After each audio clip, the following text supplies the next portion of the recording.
recevoir, soldats de France, soldats d'un empire de 100 millions d'habitants. De toute l'Afrique noire en particulier, et même des anciens territoires allemands du Togo et du Cameroun, c'est par dizaines de milliers que les indigènes se sont ralliés autour du drapeau tricolore pour le salut de la patrie, dans l'élan d'une prodigieuse mais véritable croisade.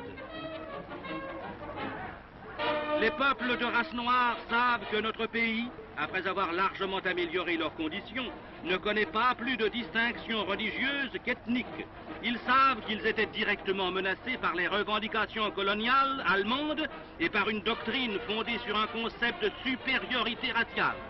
Ils estiment que la victoire germanique les exposerait au plus grave péril qu'ils avaient encouru depuis l'abolition de l'esclavage.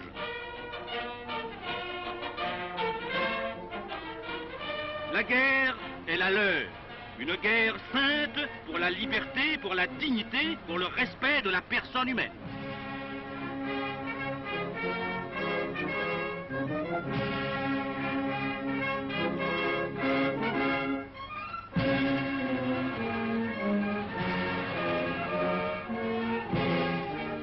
En quelques semaines, nous avons pu mobiliser plus de soldats dans nos possessions d'outre-mer qu'on ne l'avait fait de toute la guerre 14-18.